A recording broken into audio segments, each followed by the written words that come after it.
welcome back to Morning Coffee. I'm Megan and I talk on this channel about organization, goal getting, productivity, and personal growth. Today we are talking about something exciting. I am going to be showing you how I use the pages at the front of my day designer. They're set up for goal setting and habit forming and things like that. And I actually started my planner here in July. It's an academic calendar. And I just thought it was the perfect time, since it's halfway through the year, for me to sit down and relook at my goals and my priorities and how I want my days and weeks to look. So I am going to flip you over to the day designer pages in the front of the planner and kind of walk you through how I've used those. If you love content on planning, productivity, goal setting, getting things done, living your best life, this is the perfect channel for you to subscribe to. I have a goal to have 1,000 subscribers here by the end of the year, so I would sincerely appreciate your subscription. Go ahead and click the subscription button and the notification bell so you know when I plan and publish another video. So when you open up the planner, you'll pass the title page, and then you open up into the page where they kind of tell you a little bit more about Day Designer. And then this page actually has instructions on how to use the rest of the planner.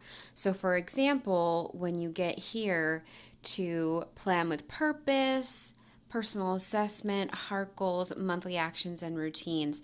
All of these things are tools that are created in the planner for you. So I know it seems silly, but taking a little bit of time to read the directions is a great idea to help you get the absolute most out of your planner. And I thought this was interesting. They recommend using pencil so you can erase and revise. And that's actually one of my biggest planning tips as well. I always plan in pencil so that I don't feel weird or discouraged when things change. The first goal setting page is a self-assessment. Where am I in life? They have a bunch of different facets of life here along the side, and then sections where you can rate how important those things are to you.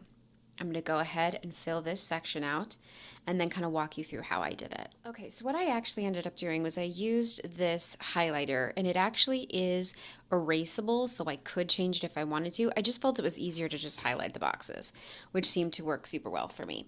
I even added a category down here. So at the top they had career, which would be like what I do for work, but then I do have morning coffee as a personal project of mine, and so I added that at the bottom. There is space for you to add your own, and I put that as very important. Some of these things you'll have to define what they mean for you. So for example, education. I'm not in school or anything right now, but I do think personal growth and self-development is important, and that is what I took education to mean. So I did put that as important.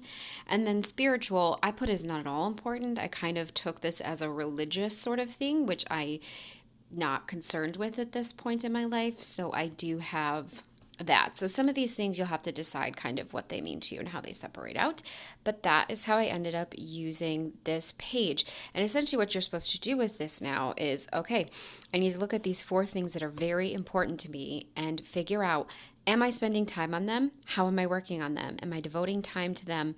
Am I devoting too much time to something over here that doesn't matter all that much? How do I rearrange what I do every day to reflect these priorities? The next page is sort of like a values, passions, and strengths matrix. So you're supposed to list out the top 5 in each of these 3 categories. And then the circles for overlap is sort of areas in your life where you can identify where you can utilize more than one of your passions, strengths, or values. So I'm going to go ahead and fill this out and see what I can do with it. Okay, so here's what my page looks like. The strengths section was actually really easy to complete because I've done the Strengths Finder assessment before from a previous job. So these are my top 5 strengths according to that assessment, and I have found the information I've read to feel pretty accurate. Values, I just asked myself, what do I believe in? What is important to me? How do I want to live my life? When I think about the people in my life, what do I value about my relationships with them? Or when I look at the world as a whole, what do I value? And then passions, these are the things that I get excited about. So that was how I used this page. I haven't put anything here into the intersections. I just need to think about that a little bit more. Like I said, the strengths were pretty easy to come up with. The first few in each of these two categories were easy to come up with, and then I had to think a little harder for the other two. The next page is a goal setting page. So, what is important to me? So, there are different categories across the top: self care, relationships, personal development, resources, and vocation. And then there's 3 months, 6 months, 9 months, and 12 months sections to set goals in each of these areas. This is one of those things that I think would be really helpful to check in with mid-year. So I'm excited to dig into this page. So here's what my page looks like now that it's done. As you can see, there's a lot of white boxes. Some of the goals being so granular, like self-care, relationships, personal development, I found it hard to be super specific about what I wanted to happen in those months being so far out. What was really helpful was to kind of think through this quarter, which I've just finished planning for. I'll link a video up here. So this was easy to fill out. So I think this page is something that I'm just going to come back to as time goes on, because I don't have a very clear, specific idea of what I want in those certain areas in this amount of time. The next page is how to get to your goals. You break them down. And this is one of the things that I believe in most strongly, is that you have to break goals down into smaller pieces. Otherwise, they're too unmanageable and you don't have a successful way to track them. So I'm going to break down a few of my quarterly goals here, and then you leave the rest of the space for goals that I set next quarter and the following quarter. So here's some examples on how I use this page. Essentially, I took the things that were across here and started breaking them down. So for example, we want to go to Scotland in 2021. I have a goal to save $600 each month towards that goal. Every week, I need to send money to savings and update my trip spreadsheet. Daily habits that'll help me send money to my savings account for Scotland would be to meal plan, bring my lunch to work, check in with my budget a couple times a week, and wait to buy impulse items. Progress looks like my savings balance going up. So that is kind of how I broke down some of those things on this page. And again, I'm going to add to this as the year goes on. The next page is to map out your ideal month. So I'm actually going to do this way and map out an ideal month. Okay, so this is how I used this page.